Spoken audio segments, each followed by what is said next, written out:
Okay, so traditional ways of learning, and then what happens once you reach that point where you understand and you're able to use, but you're not where you want to be.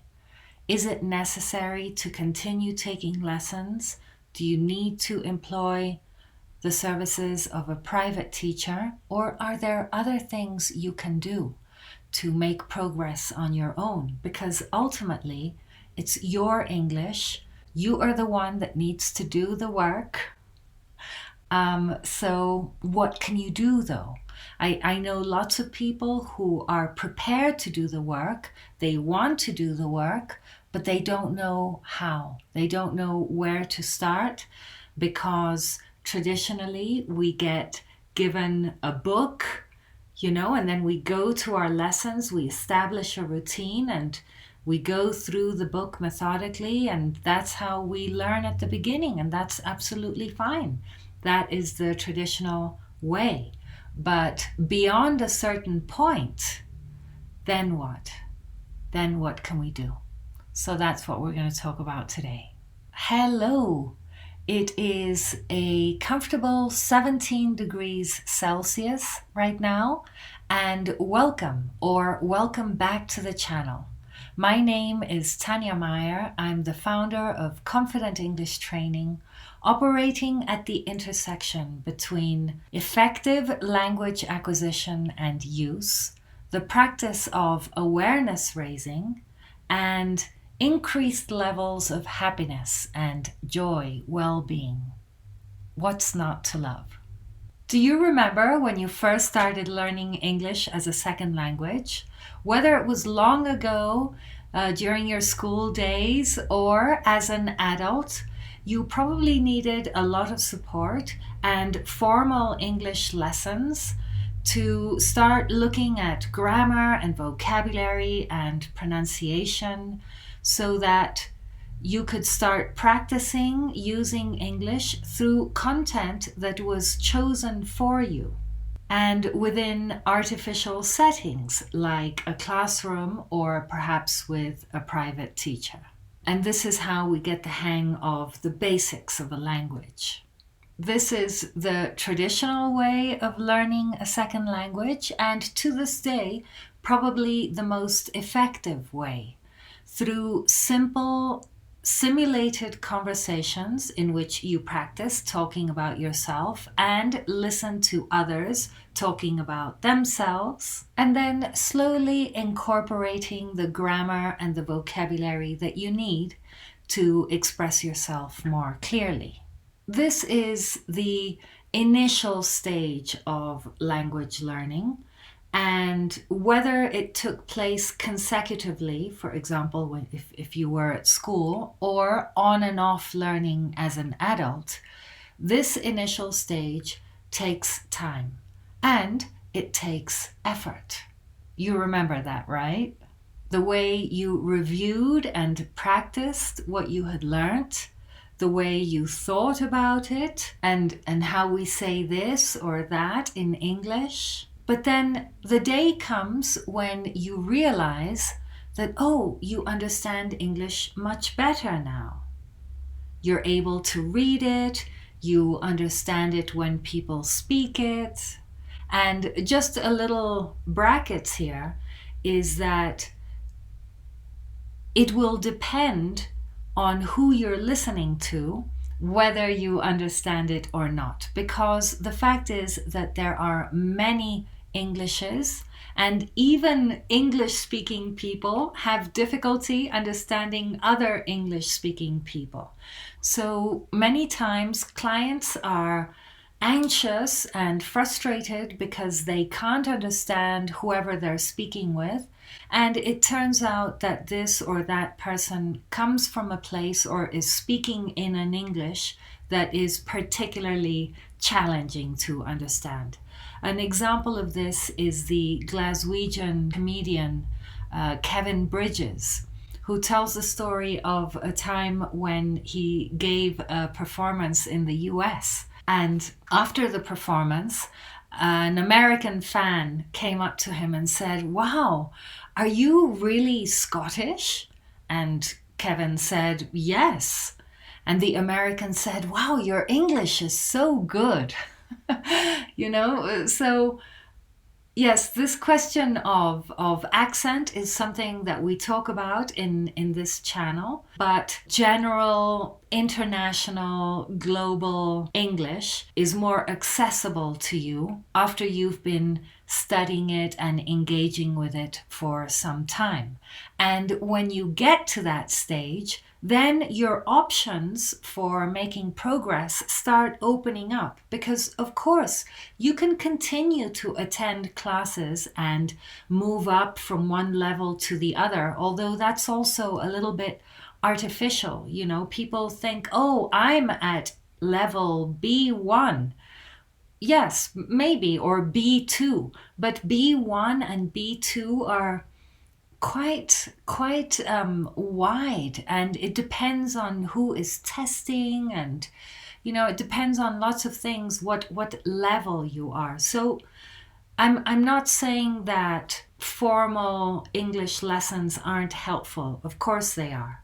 And if that's something that you enjoy doing, then by all means attend lessons. But sometimes, many times, people get to a point where they've been attending lessons for years and they feel stuck, like, okay, well, I'm taking lessons, but I'm not progressing. It feels like my wheels are spinning, but I'm not moving forward. And so what can you do in those cases? What can you do? Because perhaps attending lessons at that moment isn't the best way. But what else is there?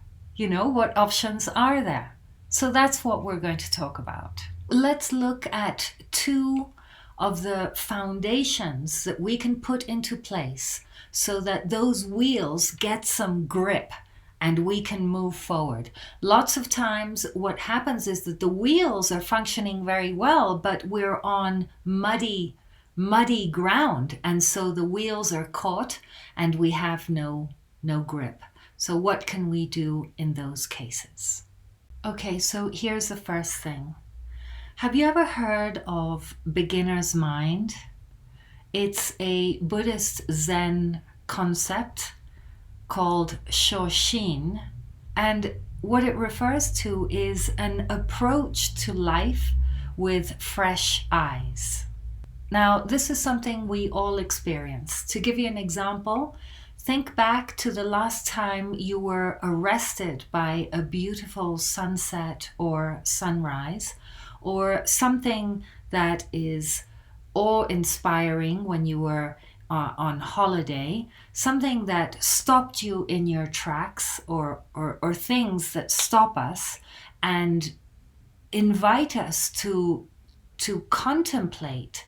If we're talking about a sunrise or a sunset, then we're captivated by the beauty of the sunset, by the changing kaleidoscope of colors in the sky, and that stillness, that looking without much thinking going on, because we're not thinking, oh, that's so beautiful and it reminds me of, or oh, I have this problem right now that we need to solve. That kind of thought quietens down when we are engaged with a beautiful sunset or sunrise, and we just stand there or sit and watch this spectacle that's going on in front of us and enjoy it very deeply. So that kind of experience is what is called Shoshin, beginner's mind. And what we want to do is to bring beginner's mind to English, because, as I've just said, that initial stage when we're moving from beginner to intermediate, that takes time. It takes effort. And so it might be the case that we're used to studying English or learning English a particular way, and that way just isn't working anymore. We're stuck in a rut. We're doing things habitually, and when we do things habitually, when we're stuck in a routine, then we are not appreciating that situation deeply. We are kind of in a zombie state where we're not really there. Basically, we're not awake. It's like when we're doing something over here, like washing the dishes, but thinking about something else. When that happens, when we're doing one thing, but our mind is somewhere else, then we are not truly present, and making progress with English cannot really happen.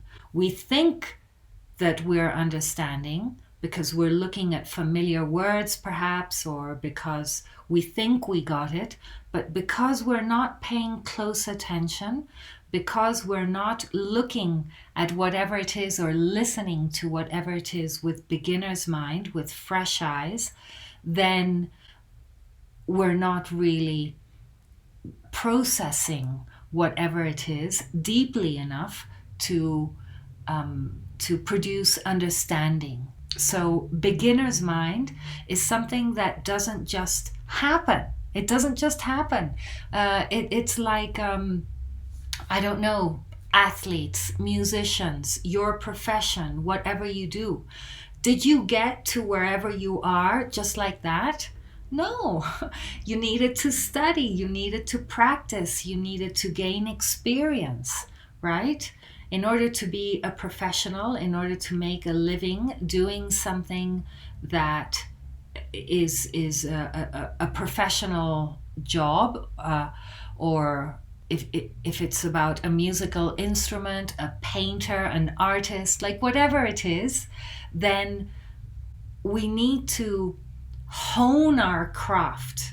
That's what it's called. We need to hone our craft. We need to do it again and again, practice, perfect, look at details, discover how to get this or that done more and more efficiently. We really engage with whatever it is in order to produce the results that we're looking for. And it's the same with beginner's mind.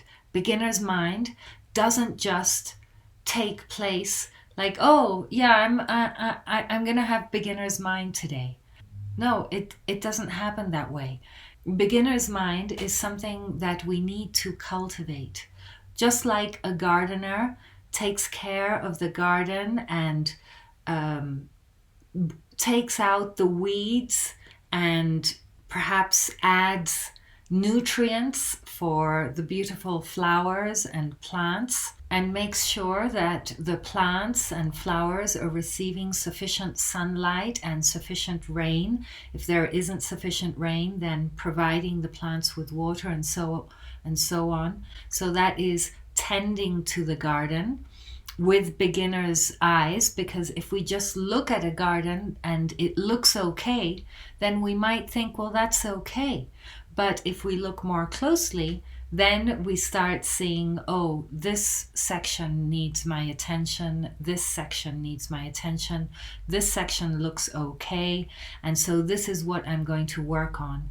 And regular monitoring of our garden in that way is what produces a beautiful garden. The question of monitoring regularly is something that we tend not to do so much when things are in place and there doesn't seem to be a need to look more closely. So beginner's mind is something that we cultivate and that brings great depth and enjoyment to our life. It really does. And it's also what's going to allow us to develop our English skills more deeply, because by developing or cultivating beginner's mind, then whenever we come into contact with English, then in that moment, it's new English. You've never heard that English in that moment before. And so if you tune in, or if you read slowly and purposefully with intention and freshness, then that is creating the grip that we need for our wheels, our English wheels, to spin more effectively. Because with beginner's mind, we're exploring, we're observing, and we're engaging with language through fresh eyes. Are you familiar with beginner's mind? Is it something that you cultivate and generate every day? I'd love to hear from you. So why don't you practice your English right now? You can pause this video, go down to the comment section, upload a comment, and then come back to learn about the next thing you can do to really start making progress with English on your own. You know, more and more YouTube is becoming a global community where you can interact directly with me, and you can also interact with others. Okay, the next thing you need to start moving forward on your own is to know what systems and methods you're going to use to make progress according to your needs. Now, a lot of English teachers talk about the same kind of resources. Oh, watch films in English, or oh, read a book in English, or practice listening skills, or read more. Yeah, but how, how to incorporate, what methods can you use to really become engaged with English and have it very near your heart on a day-to-day basis? Doing that requires having some kind of methodology, some kind of knowledge of systems, and also, of course, commitment and all of those things. So because we're so used to the traditional way of learning, which is, the way one learns English is to either attend lessons at a language center or employ the services of a private teacher. A, B, and of. Those are my options. And of course, do the homework, which is these recommendations that English teachers give. But in fact, there are many other things that we can do to improve our language skills, and knowing what they are and how and when we're going to implement them, having some kind of plan, is another thing that really helps with making progress. I have filmed a few videos about planning and strategies, and I'll leave a little playlist for you to watch later up here. But something that we need to understand and be very aware of is the fact that progress does not take place like this. It's not neat and tidy. That is the reality. If we expect ourselves to move from here to here in a very linear and organized way, then we are not really being realistic about how things are. And let me give you a little example of this. Have you ever picked up a bad habit that you had already dropped, that you had already stopped? Well, I have, and I'm embarrassed to say this, but an example is that I used to be a committed smoker. From the age of 15 until I was in my 30s, I wouldn't leave home without my cigarettes and my lighter. And then I learned better and I quit. And in fact, it was through the practice of meditation that I was able to quit, because you know that in meditation, we bring our attention to our in-breath and our out-breath. But at that time, my in-breath and my out-breath were very staggered. They weren't smooth. You know, they were like, like that. So I couldn't meditate because I couldn't regulate my own breathing. And that insight, that understanding that, gosh, I can't do this very simple thing because I'm smoking. And of course, there had been many other indications, like I couldn't run for long distances without running out of breath. And, you know, there were other symptoms, of course, but that symptom, that insight that I had during meditation, which was a period of stillness where I could look at things with beginner's mind, right? That was what helped me to quit. And so for 3 long, beautiful, smoke-free years, I didn't smoke at all. And it was wonderful, and I really enjoyed it. And you would think, well, that's it, right? If you stopped smoking for 3 years, then, I mean, what would make you go back to smoking? That wouldn't be very skillful, right? Well, I'm embarrassed again to say that I did return to smoking. And when I did, it took another 7 long years before I was able to quit again. Can you believe it? After 3 years of smoke-free living, enjoying fresh hair and clothes and doing exercise and, you know, just being in freedom, returning to smoking after that. But the thing is that I had stopped meditating. And so when you stop meditating, just as when you stop tending to your garden, then the mind starts to cloud over. It starts to cloud over, just like a garden starts growing weeds or just starts growing very expansively, and you don't really notice because it's slow and it's subtle, and so you don't notice that things are changing. You wake up in the morning and it looks the same, and you wake up the next morning and it looks the same, and day after day it looks the same, and then one day you wake up and, oh my gosh, you can't walk out the door because the plants have grown so much. So it was the same with the smoking. I stopped meditating, I stopped seeing clearly, and then suddenly it just didn't seem that bad to just, I'll just take a puff.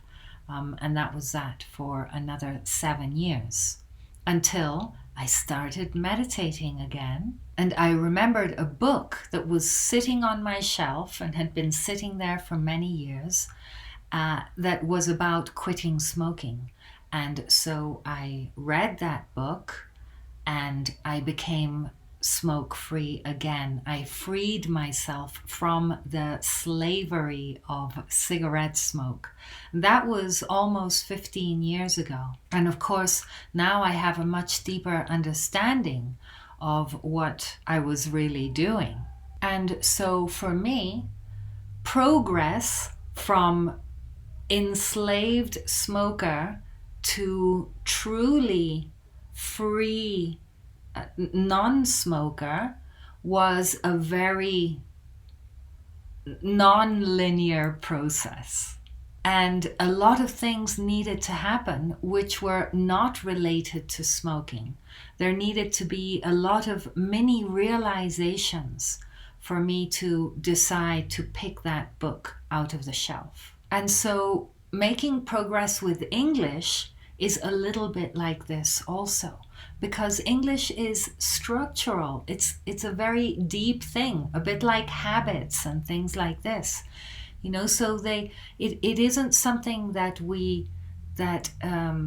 is all conscious. It's not all conscious. It needs to be semi-conscious, and it also needs to be quite deeply unconscious for us to be able to use it skillfully. So if you're at a place where you've been learning English for a long time in traditional ways, but you feel that your wheels are spinning without moving forward, then this is a golden opportunity.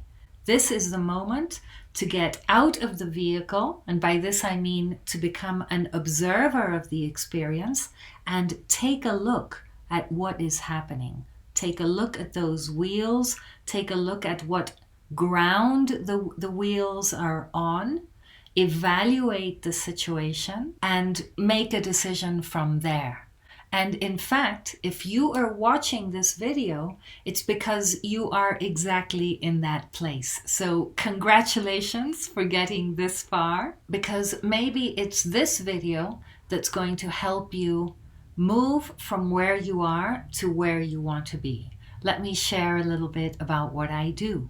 I help clients go from struggling, anxious, frustrated, stuck, to confident and fluent users of real-life English through efficient acquisition strategies, techniques, systems, and methods. In other words, observing the way that they are learning, and then incorporating a more holistic approach to language learning in everyday life. My program provides the roadmap that clients need to get themselves out of that frustrating situation and see clearly what needs to happen for movement to be possible again. And it does this by encouraging clients to engage with, of course, any content that is of interest to them,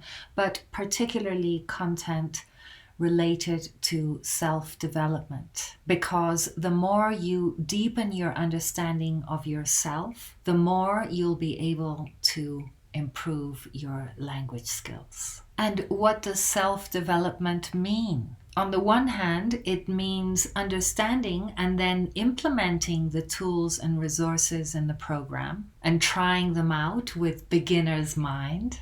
That means exploring and testing and seeing which ones are the most effective for you, and then practicing them over some time. Remember that any progress we make is always going to require effort and time. But by effort, this is important here, I don't mean like hard, so what? Because the more we bring that tension and, kind of struggle to our English, then the more our English is going to be imbued with struggle and tension. And that's not what we want. We want happy, we want joyful, we want light and true. And so this is something, again, that we need to cultivate and that clients cultivate in the program. On the other hand, self-development also refers to regular exposure to and engagement with self-development content in English. And by this I mean practices that help us look more deeply so that we can see more clearly and understand. And this can include a wide variety of topics, like spiritual practices and psychology, literature, history, art, and much more. So, to sum up, having systems in place that are going to help with effective English language development, together with regular exposure and engagement with self-development content, is a winning formula for English language skills development. Do you agree? Comment with your thoughts below. And remember to explore the links in the description box about my ongoing English training program.